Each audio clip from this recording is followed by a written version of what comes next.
Thought of the day, आज का विचार क्या है? आज का विचार है फिर से प्रयास करने से मत घबराना। फिर से प्रयास करने से मत घबराना, क्योंकि इस बार शुरुआत शून्य से नहीं। ठीक है, ध्यान दीजिएगा, इस बार शुरुआत जो है आपकी वो शून्य से नहीं होगी, यानी जीरो से नहीं होगी। इस बार जो शुरुआत है वो किससे होगी? अनुभव से होगी।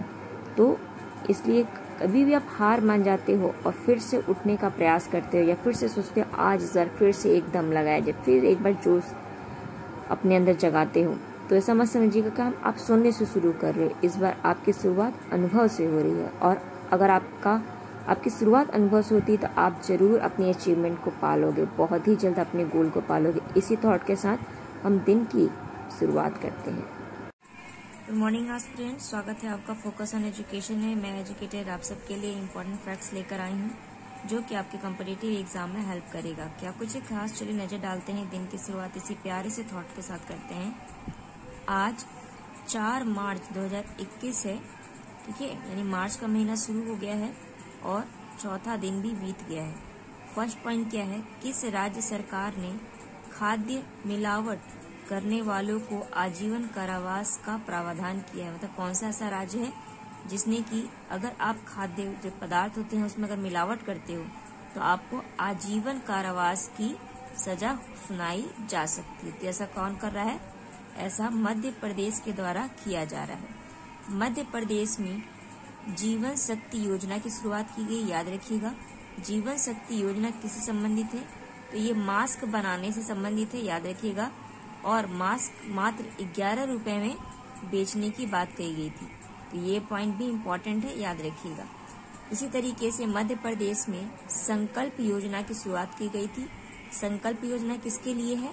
तो ये बुजुर्गों की सहायता के लिए किया गया था। और ये कहाँ से लॉन्च किया गया था? ये उमरिया जो मध्य प्रदेश का जिला है, उमरिया जिला, वहां से इसकी शुरुआत की गई थी। तो ये भी पॉइंट आपके लिए इम्पोर्टेंट हो जाता है। नेक्स्ट जैसे पॉइंट हमको पता है कि मध्य प्रदेश जो है उसकी कैपिटल क्या है? भोपाल। आपको पता होगा भोपाल में क्या है? ई वेस्ट क्लिनिक भी यहीं पे लगाया गया है। इंदौर के बारे में आपको पता होगा कि इंदौर जो है वो चौथी बार लगातार जो स्वच्छ भारत हुआ था उसमें क्या हुआ है? टॉप पर रहा है। रीवा के बारे में पता होगा कि यहाँ पे आपका सबसे एरिया के अकॉर्डिंग जो सोलर प्लांट लगाया जा रहा है वो कहाँ लगाया जा रहा है? मध्य प्रदेश रीवा में लगाया जा रहा है, ठीक है। और फ्लोटिंग सोलर प्लांट कहाँ लगाया जा रहा है? तो वो लगाया जा रहा है आपका ओमकारेश्वर डैम, जो कि किस नदी पे है? वो नर्मदा नदी के ऊपर बनी हुई है। तो ये भी पॉइंट आपको पता होने चाहिए, ठीक है। चलिए नेक्स्ट पॉइंट पर नजर डालें। ये क्या है? नेक्स्ट पॉइंट है ऑस्ट्रेलिया में भारत का उच्चायुक्त किसे नियुक्त किया गया है? अभी ऑस्ट्रेलिया में भारत का एक उच्चायुक्त नियुक्त किया गया है। वो कौन है? वो है मनप्रीत मोहारी। इनका नाम याद रखिएगा, मनप्रीत मोहारी। आपको अगर पता होगा कि कुछ इस प्रकार का ऑस्ट्रेलिया कुछ दिखता है, कुछ समथिंग इतना अच्छा नहीं बना, बट हाँ ऐसा कुछ है, ठीक है। यहाँ पे इसका एक अपना द्वीप है जिसको कि हम तस्मानिया के नाम से जानते हैं, ठीक है। इसका द्वीप जिसे हम तस्मानिया के नाम से जानते हैं। तस्मानिया और ऑस्ट्रेलिया के बीच में एक जल संधि है जिसे कि हम बास जल संधि या बास स्ट्रेट्स के नाम से जानते हैं, याद रखिएगा। यहीं पे आपको गेट, यहाँ की ऑस्ट्रेलिया की जो सबसे लंबी जो पर्वत श्रृंखला है उसका नाम क्या है? Great dividing range. और ये यहीं पर स्थित है, यहाँ से पूरा ऐसे लेके बैठा है, ठीक है, याद रखिएगा ये पॉइंट। और यहीं पे आपको कोरल रीफ भी मिलता है, तो हो सकता है डायरेक्शन से पूछे। और इसके उत्तर से जो 0 डिग्री है वो पास होती है इक्वेटर, और इसके मध्य से बीच से एक और लाइन गुजरती है, वो भी याद रखिएगा। वो कौन से? 23.5 साउथ, यानी मकर रेखा, कॉप्रिकॉर्न। तो इसे भी पॉइंट याद रखिएगा, ठीक है, इंपॉर्टेंट है। ये क्वेश्चन पूछा जाता है। ऑस्ट्रेलिया इकलौता ऐसा देश है जिसमें कि आपको ज्वालामुखी देखने को नहीं मिलता है, ठीक है। ये इंपॉर्टेंट पॉइंट है, कई बार ये पूछा गया है कौन सा ऐसा द्वीप है। तो ये द्वीप भी है, ये भी पॉइंट याद रखिएगा, क्योंकि ये चारों तरफ से कहाँ से, देखिए पानी से घिरा हुआ है। ये इंपॉर्टेंट पॉइंट हमारे लिए बन जाता है। ठीक है, इस तरफ जानते हैं तो प्रशांत महासागर है आपका, और इस तरफ आपका हिंद महासागर है। तो ये प्रशांत महासागर और हिंद महासागर के बीच में स्थित है।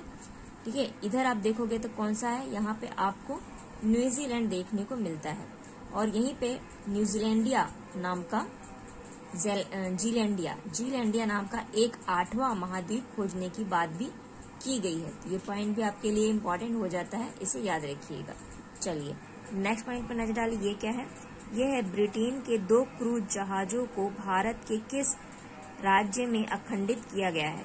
ठीक है, खंडित किया गया, यानी सिर्फ खत्म कर दिया गया है। और कहाँ का है ये, ब्रिटेन का 2 क्रूज है। कहाँ पे किया गया, ये गुजरात में किया जाता है। और गुजरात को ही इस तरह के जो भी खंडित किया जाता है, ठीक है, यानी तोड़ा फोड़ा जाता है, डिकमीशन किया जाता है, वो सबसे ज्यादा अगर कहीं किया जाता है तो वो गुजरात में ही किया जाता है। ये पॉइंट इंपॉर्टेंट है, इसे याद रखिएगा। गुजरात में ही गिरनार रोप बनाया गया है, आपको याद होगा। ठीक है, और 31 अक्टूबर को हमने जब एकता दिवस मनाई थी, ठीक है, पटेल जी की, तो उसी समय वहाँ पे जो नर्मदा नदी के किनारे वहाँ की जो स्टैचू ऑफ यूनिटी है, वहाँ पे 8 रेलवे प्रोजेक्ट की भी शुरुआत की गई थी। यहीं पे आपको किसान सूर्योदय योजना भी देखने को मिलती है गुजरात में ही, और सुजलाम सुफलाम जल संचय अभियान भी कहाँ पर है, गुजरात में ही है।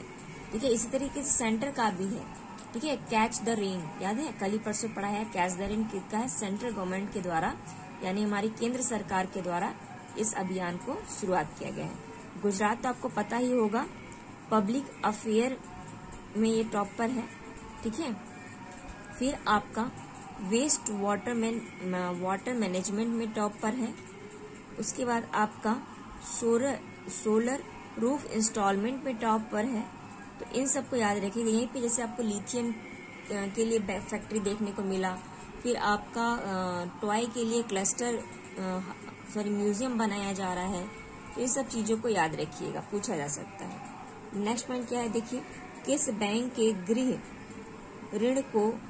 ऋण की ब्याज दर को घटाकर, मतलब जो आप गृह लोन यानी होम लोन जो लेते हो उसको घटाकर कितना कर दिया गया है, 6.7 कर दिया गया। तो कौन किया है ऐसा, SBI किया है। अभी हम देखे थे SBI जो है और वो PM केयर्स फंड में 11 करोड़ दिया है। ये भी पॉइंट याद रखिएगा, कौन सा ऐसा बैंक है जिसने कि PM फंड में 11 करोड़ दिया है, वो भी किस लिए, जो वैक्सीन है उसको वैक्सीनेशन के लिए, मतलब वैक्सीन बनाने के लिए। तो ये किसने दिया है, SBI ने दिया है। अभी SBI की जो नई चीजें हैं उन्होंने उसको भी हमने देख लिया। तो इससे इतना ही पूछेगा, इससे ज्यादा नहीं पूछेगा। नेक्स्ट पॉइंट क्या है, देखिए ये इंपॉर्टेंट है। ये क्या है, ये है अंतर्राष्ट्रीय योग उत्सव कहाँ शुरू किया गया है। ये शुरू किया जा रहा है कहाँ पे, ऋषिकेश। ऋषिकेश कहाँ पे है, तो उत्तराखंड में, आपको पता होगा। ठीक है, उत्तराखंड की 2 कैपिटल है, एक तो है देहरादून, एक क्या है, गारसी है। ठीक है, यहीं पे आपको दृष्टि पोर्टल देखने को मिला, जिसको कि कोविड-19 के टेस्टिंग के लिए किया गया था। यहीं पे आपको होप पोर्टल भी मिला। होप मिशन नहीं है ये, होप पोर्टल जो कि बेरोजगारों के लिए है, याद रखिएगा। हमने भी यहाँ पे कैपिटल्स बताई दी आपको। यहीं पे आपको लाइकिन पार्क, मास्क पार्क देखने को मिलता है, स्नो लेपर्ड कंजर्वेशन सेंटर यही देखने को मिलता है। तो ये पॉइंट इससे याद रखिएगा। चलिए नेक्स्ट पॉइंट पर नजर डालिए, ये क्या है, ये है किस देश ने पहली बार UAE के राजदूत का स्वागत किया है। तो UAE का राजदूत कहाँ पे गया है, इजराइल में गया है। ये पॉइंट याद रखिएगा, इजराइल में। और इजराइल और UAE के बीच में एक शांति समझौता हुआ था। उस शांति समझौता को हम अब्राहम एकॉर्ड के नाम से जानते हैं। ये पॉइंट इंपॉर्टेंट है। अब्राहम एकॉर्ड किसे कहते हैं, याद रखिएगा। एक शांति समझौता है जो कि इजराइल और अदर कंट्री के साथ किया जा रहा है। तो इब्राहिम एकॉर्ड में जॉर्डन भी है, UAE भी है, बरहीन, ठीक है, सूडान भी है। और ये जो अरब, ये ये 4 जो है वो क्या है, अरब देश हैं। और ये अरब देश जो है वो इब्राहिम एकॉर्ड पे साइन कर लिए हैं। तो अभी फिलहाल UAE ने ऐसा किया है। और आपको ये पता होगा कि इजराइल किस देश, मतलब कैसा देश है, तो यहूदियों का देश है। आपको याद होगा, अगर UAE के बारे में बात करें हम, तो UAE के बारे में पता होगा कि यहाँ पे होप मिशन भेजा गया मंगल ग्रह के लिए। यहाँ का पहला परमाणु संयंत्र कहाँ लगाया गया? बराखा में लगाया गया। तो ये पॉइंट भी याद रखिएगा, ठीक है। नेक्स्ट पॉइंट पर आते हैं, उसको देखिए क्या है ये है पूर्वी नौसेना कमांड का मुख्य किसे नियुक्त किया गया है? अभी पश्चिमी का भी किया गया था ना, कल मैंने बताया था, और ये भी पूर्वी का किया गया। तो पूर्वी के कौन है ये याद रखिएगा, पूर्वी के हैं अजेंद्र बहादुर सिंह। क्या नाम है? अजेंद्र बहादुर सिंह, इनका नाम याद रखिएगा, इम्पोर्टेंट है। नेक्स्ट पॉइंट क्या है देखिए, ये है नेविल थर्मल पावर परियोजना का किस राज्य में उद्घाटन किया गया है? तो जो नेविल है थर्मल पावर, ये कहाँ पर है? ये तमिलनाडु में है। आपको पता होगा तमिलनाडु में जो आरबीआई के द्वारा लोन दिया जा रहा था, सबसे ज्यादा लोन कहाँ पे दिया गया है? वो तमिलनाडु में ही दिया गया है। और तमिलनाडु जो है वो मछली उत्पादन यानी फिशरी प्रोडक्शन में सबसे आगे है। कौन? आपका तमिलनाडु। ये पॉइंट भी इम्पोर्टेंट है, इसे याद रखिएगा, ठीक है। चलिए नेक्स्ट पॉइंट पर नजर डालिए, ये क्या है? ये है भारत में रक्षा क्षेत्र में किसे पहला प्राथमिकता वाला साझेदार माना है? तो पहला प्राथमिकता वाला राज्य देश, और वो भी किस क्षेत्र में? वो भी रक्षा के क्षेत्र में। तो ये किसे माना गया है? ये श्रीलंका को माना गया है। ये पॉइंट इम्पोर्टेंट है, याद रखिएगा। श्रीलंका को भारत ने रक्षा के क्षेत्र में पहला अपना प्राथमिक साझेदार माना है। नेक्स्ट पॉइंट देखिए, ये क्या है?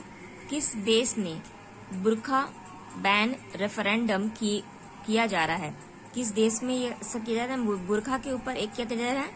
उसके बैन करने के लिए, उसको बंद करने के लिए एक रेफरेंडम किया जा रहा है। रेफरेंडम मतलब क्या होता है? चुनाव होता है, जैसे कि वोटिंग लिस्ट होती है। जैसे कि हम जब स्कूल में थे, आपको याद होगा, जब स्कूल में थे आप, तो जब मॉनिटर को चुनाव होता था तो क्या करते? रेफरेंडम लगाया जाता था, वोटिंग लगाई जाती थी, और जिसके प्रति सबसे ज्यादा वोट मिलता था उसको वोट जीत जाता था। तो वही है। तो ऐसा कौन कर रहा है? ये स्विट्जरलैंड कर रहा है। इम्पोर्टेंट पॉइंट है, ठीक है, इसको याद रखिएगा। कौन कर रहा है? स्विट्जरलैंड कर रहा है। नेक्स्ट पॉइंट क्या है? नेक्स्ट पॉइंट देखिए क्या है? अंतर्राष्ट्रीय निशानेबाज संघ के द्वारा स्टॉक गन विश्व कप 2021 का आयोजन कहाँ किया जा रहा है? तो स्टॉक गन विश्व कप का जो आयोजन है वो मिस्र के काहिरा में किया जा रहा है, ठीक है। तो इम्पोर्टेंट पॉइंट है, कहाँ पे? मिस्र के काहिरा में। इम्पोर्टेंट है, इसे याद रखिएगा, क्योंकि ये वर्ल्ड गेम है तो हमारे लिए इम्पोर्टेंट बन जाता है। नेक्स्ट पॉइंट क्या है? ये देखिए, ये इम्पोर्टेंट पॉइंट है, बहुत ज्यादा इम्पोर्टेंट नहीं है, बट हाँ पता होना चाहिए। इंस्टाग्राम जानते ही हो, इंस्टाग्राम पे जो 100 मिलियन फॉलोअर्स पाने वाला भारत का दुनिया के पहले क्रिकेटर कौन बन गए हैं? तो पहले क्रिकेटर बने हैं, याद रखिएगा। इससे पहले 100 मिलियंस जो हैं और अदर फील्ड में पाए गए हैं, जैसे कि आपको क्रिस्टियानो रोनाल्डो है, ठीक है, ये तो आप जानते हो क्या खेलते हैं, फुटबॉल खेलते हैं। उसके बाद एक्टर्स हैं। तो इस तरीके से, लेकिन क्रिकेटर ने कि अभी तक जितने भी क्रिकेटर्स हैं पूरे वर्ल्ड में, ऐसा कोई नहीं है। तो वो कौन? वो इंडिया ने हासिल किया है। इंडिया के वो प्लेयर ने, वो कौन है? विराट कोहली जी। तो विराट कोहली जी जो हैं वो दुनिया में पहले क्रिकेटर बन गए हैं जिसके की फॉलोअर्स कितने हैं? 100 मिलियन फॉलोअर्स हैं, वो भी किसमें? इंस्टाग्राम पे, ठीक है। तो चलिए हम कुछ लिस्ट देख लेते हैं जो कि इम्पोर्टेंट है, पूछा जा सकता है आपके एग्जाम में, और इस लिस्ट को आप अपने इंडेक्स पे बना लीजिएगा क्वेश्चन नोट करके। और इंडिया में कौन कौन है उसका भी लिस्ट देख लेंगे, ठीक है। ये तो वर्ल्ड में लेवल पे है, इंडिया लेवल पे कौन कौन है तो ये भी देख लेंगे। और हमारे पीएम मोदी जी कौन से पे हैं ये भी हम देखेंगे। देखिए ये आपके पास लिस्ट है। तो मोस्ट फॉलोड जो स्पोर्ट्स पर्सन है वो कौन कौन है? क्रिस्टियानो रोनाल्डो है, पता ही होगा। ये एक्टर्स हैं, जॉनसन, लियो मेसी हैं, ठीक है। फिर नेमायर हैं, अभी विराट कोहली हो गए हैं। तो ये देखिए पहले हो गए ना। अब जो हाईएस्ट इंडिया में है वो कौन कौन से हैं? अभी हाईएस्ट में देखेंगे तो अभी फिलहाल प्रियंका चोपड़ा को छोड़ के विराट कोहली हो गए हैं, फिर श्रद्धा कपूर है। तो टॉप 3 याद रखिएगा। उसके बाद अगर आप पीएम मोदी जो हैं हमारे, वो कौन से पोजीशन पे हैं? तो वो 6ठे पोजीशन पे हैं इंस्टाग्राम पे, ठीक है। लेकिन ये खासियत इनकी ये है कि ये किसी को फॉलोइंग नहीं करते, तो ये किसी को फॉलो नहीं करते हैं, ठीक है। ये पॉइंट अच्छा है, बहुत ही अच्छा है। ये किसी को फॉलो नहीं करते हैं, ठीक है, इनको सब करते हैं। नेक्स्ट पॉइंट देखिए क्या है? विश्व बैंक की रिपोर्ट के मुताबिक विश्व में कितने देश महिलाओं का पूर्ण सम्मान अधिकार देते हैं। तो ये बहुत ही इम्पोर्टेंट पॉइंट है, क्योंकि हम जानते हैं कि हमारे पूरे वर्ल्ड में जो जेंडर डिस्क्रिमिनेशन होता है बहुत ज्यादा होता है। तो बहुत पूरे वर्ल्ड में सोचिए, बहुत ही कम ऐसे देश हैं जो कि क्या करते हैं, इक्वल अपॉर्चुनिटी प्रोवाइड कराते हैं मेल एंड फीमेल दोनों को, यानी इक्वल मानते हैं, यानी वहाँ पे जो जेंडर डिस्क्रिमिनेशन है वो बिल्कुल ही नहीं पाया जाता है। तो ऐसे कितने देश हैं, तो वो 10 देश हैं, याद रखिएगा कितने देश हैं, 10 देश हैं। और ये वर्ल्ड बैंक के द्वारा ये रिपोर्ट जारी की गई है। इसमें टॉप कौन कौन है, तो इसमें बेल्जियम, फ्रांस, डेनमार्क, ऐसे कई हैं, ठीक है। तो फिर इतने का नाम याद रखिएगा। बॉटम में कौन है, तो कुवैत, मलेशिया, नाइजीरिया, ये सब बॉटम में है। तो चलिए हम इसको भी देख लेते हैं, इसके लिस्ट को, और साथ ही साथ वर्ल्ड बैंक जो है, ठीक है, जिसका हेडक्वार्टर का है वाशिंगटन डीसी में है, जिसे कि हम ब्रुक्स उसको सबमिट के नाम से भी जानते हैं, ठीक है, डिक्लेरेशन के नाम से भी जानते हैं। तो इसको भी हम देख लेते हैं और इसके डिटेल को देख लेते हैं। देखिए ये न्यूज़पेपर की कटिंग है, जिसमें कि आया था न्यूज़ कि 10 कंट्रीज ऐसे हैं जो कि इक्वल राइट्स दे रहे हैं वुमेन्स को। और ये रिपोर्ट किसने जारी की है, तो वर्ल्ड बैंक के द्वारा जारी की गई। अगर इस रिपोर्ट का नाम पूछेगा, याद रखिएगा, women business and the law 2021 ये रिपोर्ट थी। इसमें टॉप 10 कंट्रीज का आपको नाम तो याद नहीं रखना, बट हाँ एक बार देख लीजिए, जैसे Belgium, France, Denmark, Latvia, Luxembourg, Sweden, Iceland, Canada, पुर्तगाल, फिर आयरलैंड। तो ये 10 ऐसे कंट्रीज हैं जो कि 100 स्कोर किए, मतलब ये बहुत अच्छा काम किए हैं। तो कुछ बॉटम में भी हैं, जैसे कि कुवैत, मलेशिया, ठीक है, नाइजीरिया। इंडिया का भी बहुत अच्छा नहीं है, चाइना, सऊदी अरब इसलिए अभी अच्छे पोजीशन पे आ गया है थोड़ा, क्योंकि इन्हें बहुत सारी लिबर्टी इन्होंने दी, अभी देखा हमने न्यूज़ में।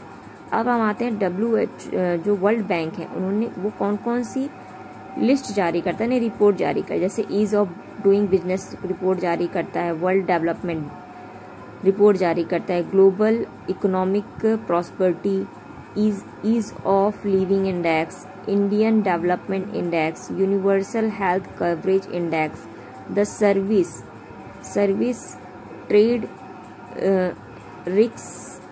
रिक्सेशन इंडेक्स। तो ये सारे इंडेक्स कौन जारी करता है, WHO। कई बार एग्जाम में पूछा गया है कि ease of doing business report कौन जारी करता है, या वर्ल्ड डेवलपमेंट रिपोर्ट कौन जारी करता है, ठीक है, या ईज ऑफ लिविंग इंडेक्स कौन जारी करता है। ये स्टेटमेंट वाइज दे के क्वेश्चन पूछता है, तो ये इंपॉर्टेंट हो जाता है। और इसका अगर शुरुआत की जाए, मतलब वर्ल्ड बैंक की, तो याद रखिएगा कहाँ पर अगर इसकी शुरुआत की जाए, तो ये वाशिंगटन डीसी में, मतलब इसमें किया गया था। और इसकी सिस्टर आई यानी इंटरनेशनल मॉनेटरी फंड, IMF, उसका भी हेडक्वार्टर कहाँ है, वाशिंगटन डीसी में ही है। तो अमेरिका पावरफुल है, ऐसे याद करने का तरीका है कि अमेरिका पावरफुल है, तो जो पावरफुल रहता है पैसा उसी के पास होता है। तो वर्ल्ड बैंक, IMF जैसे जो बड़े बैंक्स हैं वो कहाँ पर हैं, वाशिंगटन डीसी यानी USA के पास है। तो याद रखिएगा, इंपॉर्टेंट है, ठीक है, हेडक्वार्टर से पूछे जाते हैं। देखिए नेक्स्ट पॉइंट क्या है, किस देश में तंजावर की तर्ज पर एक ग्रेनाइट का सबसे बड़ा मंदिर तैयार किया गया, बहुत ही इम्पोर्टेंट है, ठीक है, ग्रेनाइट के तर्ज पे। और कहाँ पे बनाया गया है, ये ऑस्ट्रेलिया के मेलबर्न में बनाया गया है। अभी आपको मेलबर्न का नाम आते ही याद होगा कि मेलबर्न का जो क्रिकेट स्टेडियम है उसको पिछाड़ के जो अहमदाबाद का मोदी स्टेडियम है, ठीक है, वो सबसे बड़ा अब गुजरात में जो है वो बन गया है, कैपेसिटी जो बैठने के हिसाब से। याद रखिएगा ये कहाँ पर बनाया गया है, कि ऑस्ट्रेलिया में बनाया गया है। और ये मेलबर्न का और ये विजयनगर जो मंदिर है भारत का, वो उसी के तर्ज पर बनाया गया है। आपको पता होगा कि जितने भी दक्षिण में मंदिर हैं हमारे पाए जाते हैं, वो कौन से शैली के हैं, वो द्रविड़ शैली के पाए जाते हैं। अगर उत्तर भारत में पूछेगा तो नागौर शैली होती है, और अगर इन दोनों का मिश्रण भी होता है उसे क्या कहते हैं, वेसर शैली। याद रखिएगा, नागर शैली और द्रविड़ शैली का जो मिक्सर होता है उसे हम वेसर शैली कहते हैं। वेसर शैली इन दोनों का मिश्रण है, तो याद रखिएगा ये पॉइंट भी। ऐसे अभी हमने ऑस्ट्रेलिया के जो भी मैप के अकॉर्डिंग हमने डिस्कस कर लिया कि कौन क्या क्या है। नेक्स्ट पॉइंट क्या है, देखिए ये है राज्यसभा टीवी और लोकसभा को मर्ज कर दिया गया है। इसका नया नाम क्या रखा गया है, इसको रखा गया है संसद टीवी। अब आपको लोकसभा की टीवी जैसे लोकसभा की जब टीवी हुई थी, लोकसभा का जब टीवी पे टेलीकास्ट किया गया था तो 2006 में किया गया था टेलीकास्ट, और राज्यसभा को 2011 में किया गया था। अब इन दोनों को मर्ज कर दिया गया और मर्ज करके क्या नाम दिया है, संसद टीवी। तो याद रखिएगा, इम्पोर्टेंट है ये। हो सकता है आपसे पूछे या फिर हो सकता है डेट ही पूछे कि लोकसभा की जो जब कार्य होता था वहां पे तो उसका टेलीकास्ट कब करिए, कब से शुरुआत की गई, तो 6 में, राज्यसभा का तो 11 में, ठीक है, और इसका नाम तो संसद टीवी, याद रखिएगा। नेक्स्ट जो पॉइंट है बहुत छोटा सा है बट है इम्पोर्टेंट। 2021 के ग्लोबल रिच इंडेक्स में बिल गेट्स जो है वो कौन से स्थान पे है, तो ये 4थे स्थान पर आ गए हैं। ये पॉइंट इम्पोर्टेंट है, याद रखिएगा। तो ये थे कुछ इम्पोर्टेंट पॉइंट, और कुछ और है उसे भी हम देख लेते हैं। नेक्स्ट पॉइंट क्या है, देखिए, महिला इतिहास माह 2021। ये इम्पोर्टेंट है, याद रखिएगा। ये आपके सामने थीम है। ये थीम तो नहीं पूछी जाएगी आपसे क्योंकि बहुत बड़ा है। ये आपका अमेरिका, यूनाइटेड किंगडम, ऑस्ट्रेलिया जैसे देश इसको मना रहे हैं, तो ये इम्पोर्टेंट बन जाता है। और कौन सा माह आपका, यही 8 मार्च को हम वर्ल्ड इंटरनेशनल वुमेन डे मनाते हैं ना, उसी उपलक्ष्य में। नेक्स्ट पॉइंट है युद्ध अभ्यास डेजर्टेड फ्लैग आयोजन किया गया। तो किसके द्वारा ये युद्ध अभ्यास डेजर्टेड फ्लैग जो किया गया वो सऊदिया अरब अमीरात के द्वारा किया गया है, और इसमें भारतीय सेना पहली बार पार्टिसिपेट कर रही है। और ये कौन सा संस्करण है, तो ये 6 नंबर का है, ये याद रखिएगा। और इसे 3 मार्च से मनाया जा रहा है और 27 तक चलेगा, तो याद रखिएगा, इंपॉर्टेंट पॉइंट है ये। नेक्स्ट जो पॉइंट है इंपॉर्टेंट डेज से है, जैसे कि हम 1 मार्च को जीरो डिस्क्रिमिनेशन डे मनाते हैं, तो याद है करिए कि इम्पॉर्टेंट है ये। 1 मार्च को किस रूप में मना रहे हो, जीरो डिस्क्रिमिनेशन डे, मार्च के लिए इम्पॉर्टेंट है ये, इसे याद रखिएगा, इसे मत भूलिएगा, ठीक है। क्योंकि इम्पॉर्टेंट डेज में 1 मार्च को हम क्या मनाते हैं, फिर 2 में तो कुछ नहीं मनाते, 3 को क्या मनाना चाहिए, तो 3 को जो मनाते हैं वो बहुत ही इम्पॉर्टेंट है। ये क्या है, वर्ल्ड, ये नेशनल सिक्योरिटी डे, ठीक है। नेशनल सिक्योरिटी डे कब मनाते हैं, ये 4 को मनाते हैं। एक स्लाइड पीछे रह गया लग रहा है, उसको भी हम कभी कवर कर ले रहे हैं। तो 4 तारीख को हम क्या मना रहे हैं, नेशनल सिक्योरिटी डे के रूप में मना रहे हैं, इंपॉर्टेंट है। नेशनल सिक्योरिटी डे कब मना रहे हैं, 4 तारीख को। और 3 तारीख को हम क्या मना रहे हैं उसको भी हम देख लेते हैं, क्योंकि 3 तारीख ज़्यादा इम्पॉर्टेंट है। एक इम्पॉर्टेंट है जीरो डिस्क्रिमिनेशन डे देखा हमने, ठीक है। उसके 2 को वैसे हम डे कोई ऐसा नहीं मनाते हैं, लेकिन हाँ ये भी इम्पॉर्टेंट है कि जो नेशनल सिक्योरिटी डे है वो किस रूप में मनाते हैं, मतलब क्यों मनाया जा रहा है ये। तो ये अटल बिहारी वाजपेयी जो थे, ठीक है, उन्होंने एक 19 जब ये पीएम बने थे ना, तो इन्होंने 1998 में इसकी इस्टेब्लिशमेंट की थी, इसकी नेशनल काउंसिल सिक्योरिटी की।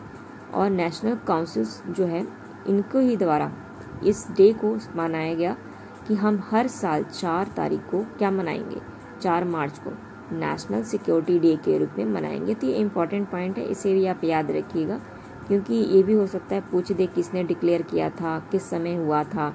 और ये इकोनॉमिक पॉलिटिकल स्ट्रेटजी, मतलब जो किस तरीके से स्ट्रेटजी हम बनाएंगे अपनी सिक्योरिटी, अपने इंडिया को सिक्योर करने के लिए, वो इस पे फोकस करती है। और ये काउंसिल तो कैसी हो गई आपका, सिक्योरिटी काउंसिल संवैधानिक हो गई, क्योंकि संविधान के द्वारा बनाया गया है इसको। तो ये भी याद रखिएगा, इम्पॉर्टेंट पॉइंट है, ठीक है। नेक्स्ट जो पॉइंट है ये है क्या, world wild life day. World wild life day कब मनाते हैं, 3 तारीख को मनाते हैं, ठीक है। इसी की बात कर रही थी, जो एक स्लाइड स्लिप हो गया, ठीक है। तो ये इम्पॉर्टेंट है, ये इसे याद रखिएगा, 3 तारीख वाला बहुत ही इम्पॉर्टेंट है। कई बार एग्जाम में पूछा गया है कि वर्ल्ड लेवल पे हम ये डे को कब मनाते हैं, और इसकी थीम भी इम्पॉर्टेंट है, इसे भी याद रखिएगा। जैसे कि आप देख रहे हो कि 2021 के लिए थीम क्या रखी गई है, forest and livelihood, sustainability, peoples and planet. 2020 की क्या थीम थी, sustainable all life on earth. और 19 की क्या थीम थी, life below water from peoples and planets. तो ये आपको मैच द फॉलोइंग करके भी पूछा जा सकता है, ठीक है। तो याद रखिएगा ये, क्योंकि ये इम्पॉर्टेंट है। तीसरा वाला, पहला वाला, तीसरा वाला और ये चौथा वाला भी याद रखिएगा। तो ये थे कुछ important point student. I hope ये वीडियो आपको पसंद आया होगा। लाइक कीजिए, शेयर कीजिए, कमेंट कीजिए। वीडियो बनाने में बहुत ज़्यादा समय तो नहीं लगता है, लेकिन हाँ मेहनत ज़रूर लगती है, तो एक लाइक तो बनता है इस मेहनत के लिए। Thank you aspirant.